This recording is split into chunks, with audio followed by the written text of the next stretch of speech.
All right, so now we're going to talk about RAID, which stands for Redundant Array of Independent Disks. It's used for reliability and redundancy, and it actually has the benefit of many times, if you have a correct good RAID structure, of significantly improving performance. RAID is currently arranged in 6 different levels, and certain times you can actually mix the levels. You can actually have more than one level together. All right, so this is an idea of, well, there's several improvements to disk use technologies, and they usually try and figure out how to use multiple disks correctly.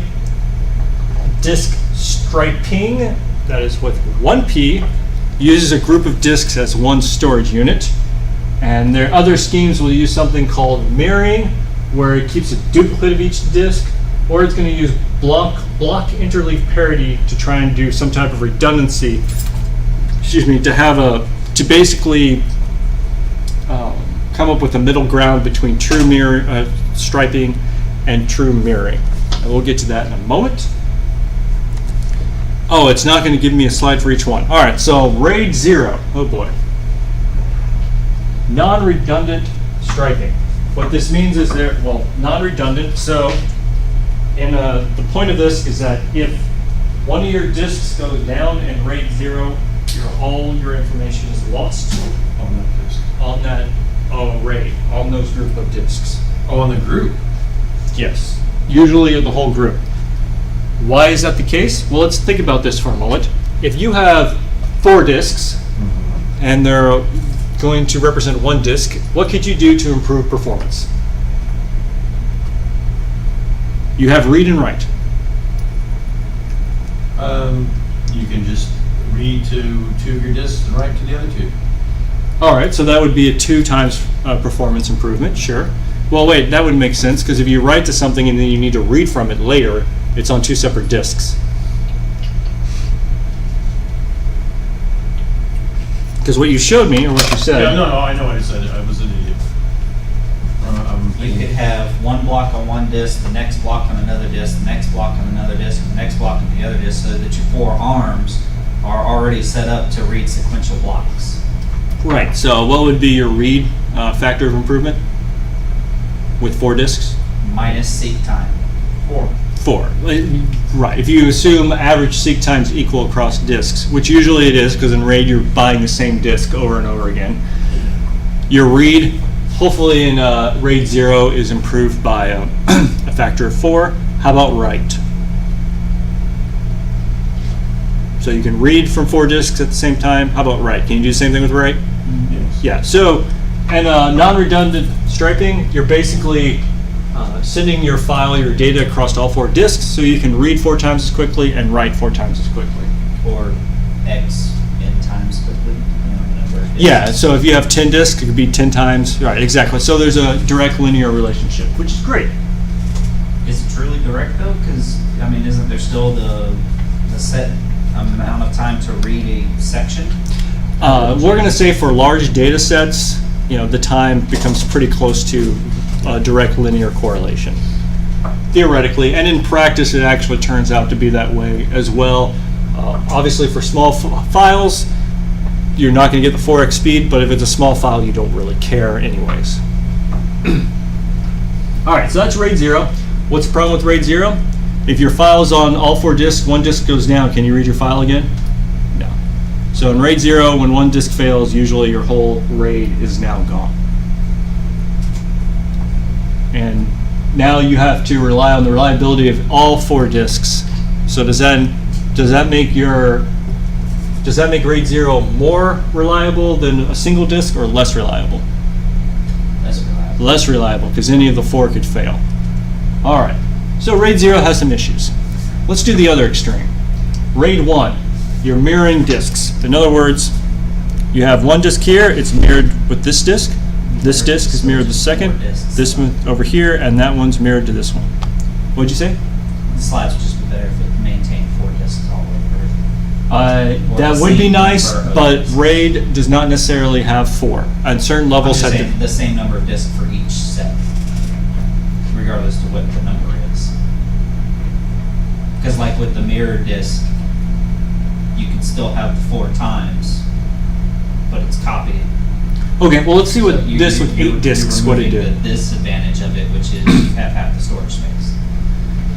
Yeah, Just from one level to the other. You still have the same storage space because you have double the discs. But the number of discs you have is part of your selection of what you want to do, because maybe you can only afford 4 discs, maybe you can't afford 8.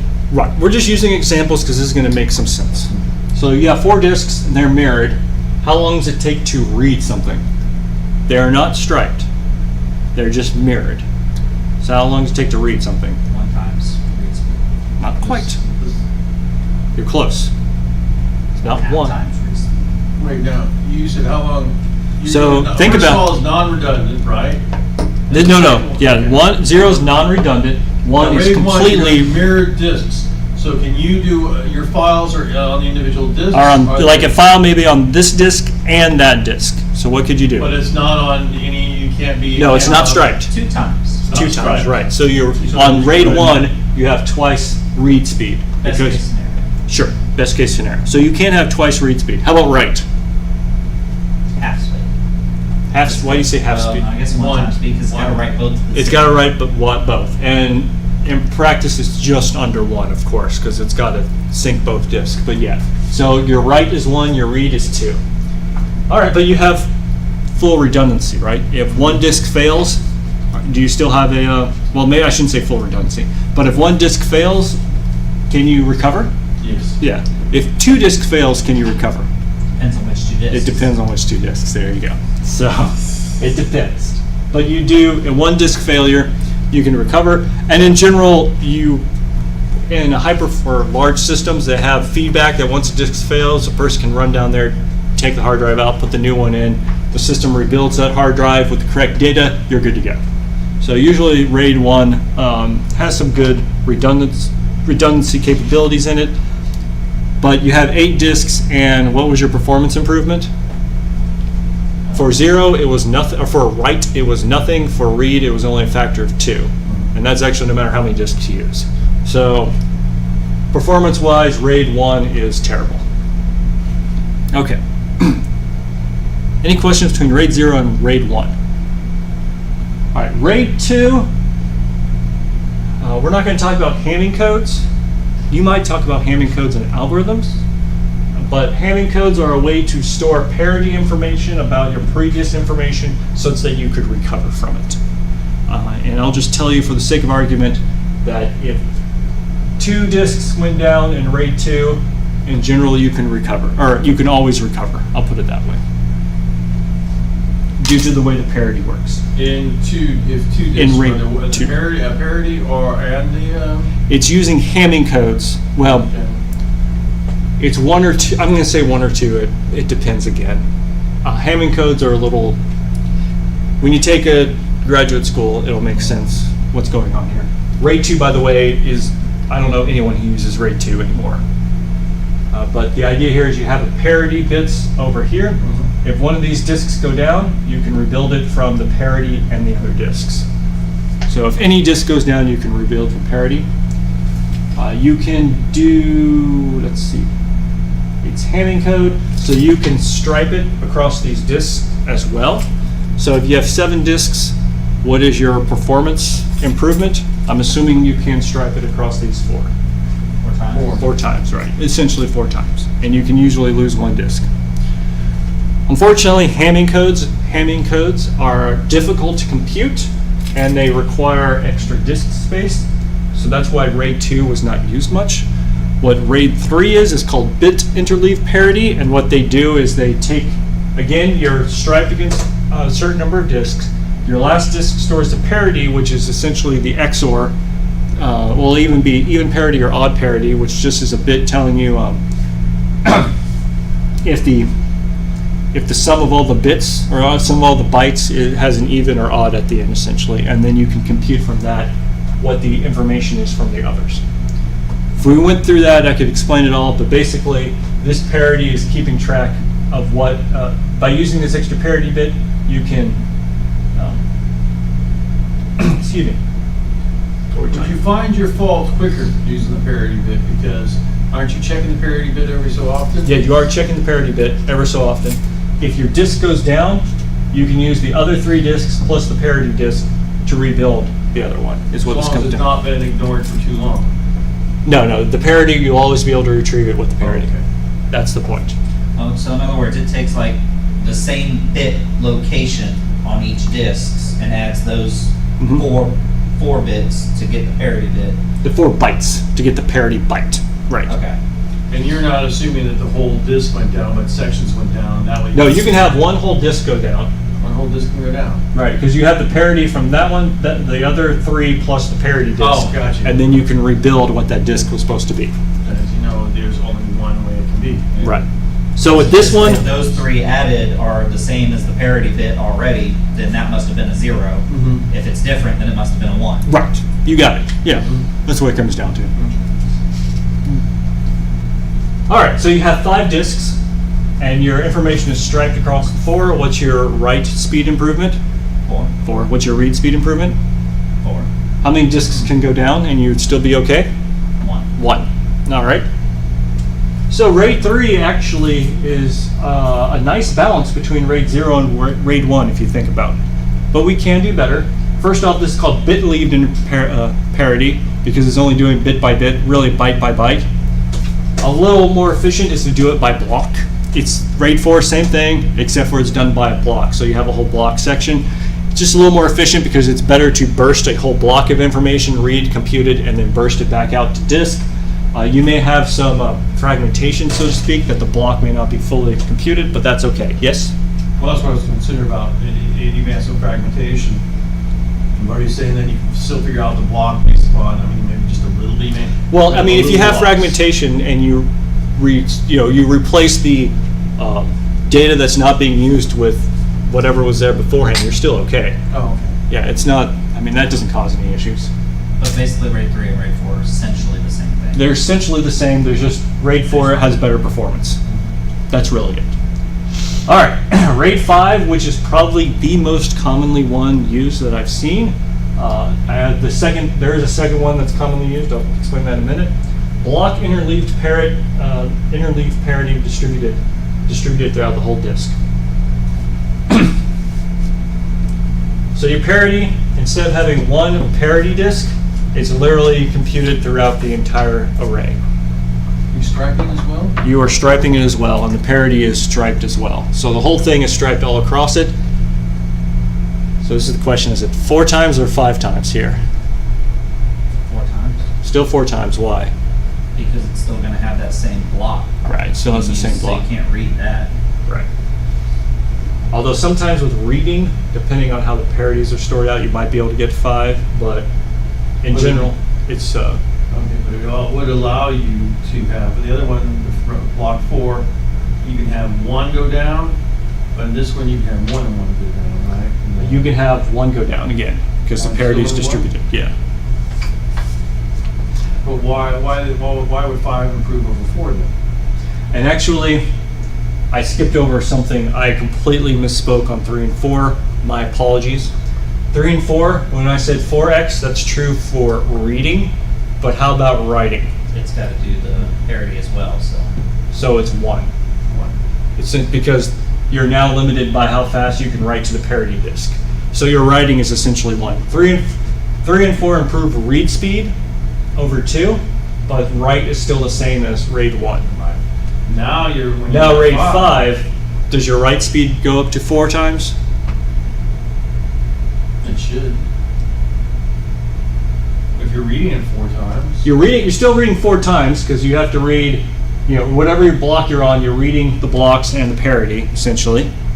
So the read is still 4, but what about write? Yeah, because you're going to write the block and the parity at the same time. Right.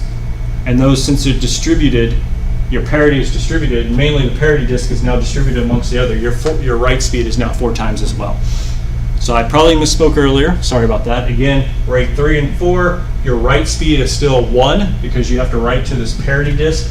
RAID 5 fixes that by distributing the Is parity. it 4 times? Because the way I would see it, like the first block writes the parity block being right next to it. It can write those 2 at the same time. This one can't write another sector while it's writing the parity. So then the third one can write, but then you still need to write a parity. All right. So think of it this way. Two times faster? So if you, okay, think of it this way. With you have different, I guess, writes queued up. And let's just assume they can use all the disks, or the 4 disks, right, in parity. They're going to use essentially the same track, same sector, same cylinder, of course, on each disk to write to it. And then when you try and move to a different one, it's going to distribute the parity so that you can keep writing to it. You don't have to wait for all the parity bits to be written to the same hard drive. You can distribute out which set of writes you're moving.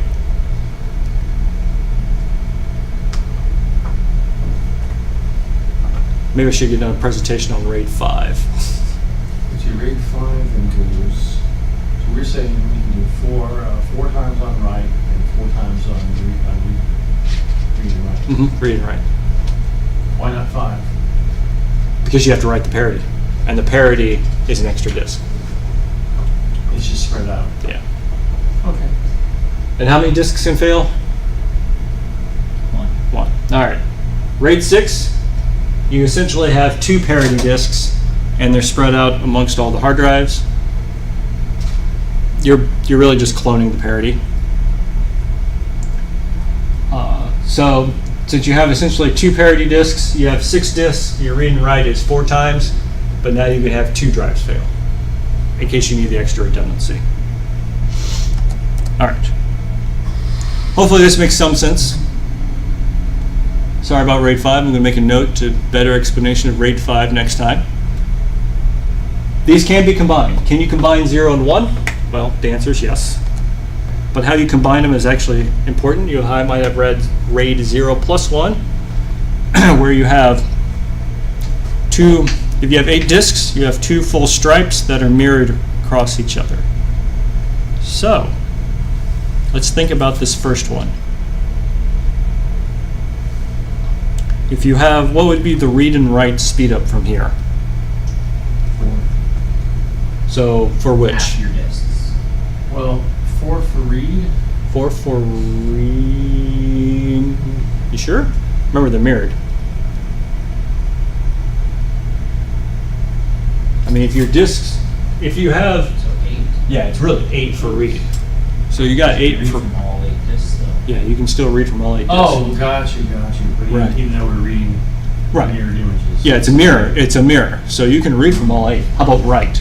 2. You can write all 4 at the same time, but you have to write it twice. You have to write it twice. So that is, it's not 2. 4. It's 4, because you can write to 4 disks. Essentially, you can spread it out amongst 4 different chunks at the same time. Because you can write to 4 chunks go up here while Because the they do it at the same time. right, That's why I- yeah. So read is still 8, write is still 4. What happens when a disk goes down?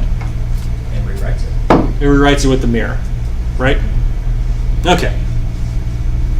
Next comes 1 plus 0, where you have every disk is first mirrored, and then the whole thing is striped.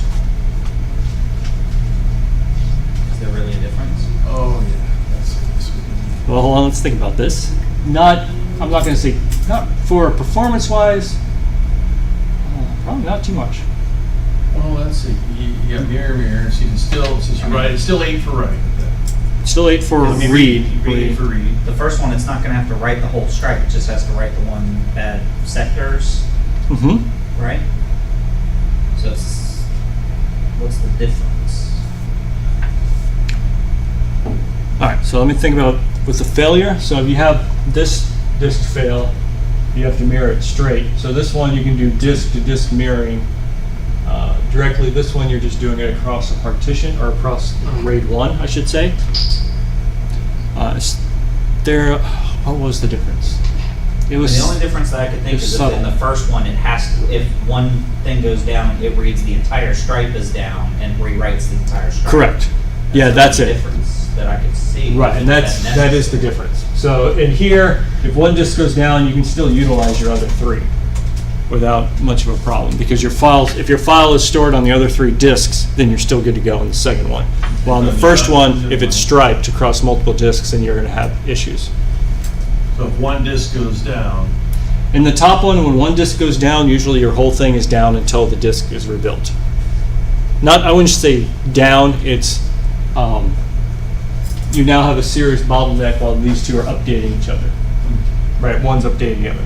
On the bottom one, when one disk goes down, you can still read from these guys over here or write to them. Actually, you can write to them, and you're still okay because they're just mirroring each other. So the second one usually is better in the situation where it's trying to rebuild a hard drive and you need to do a couple more things. I believe that's why it's used most of the time.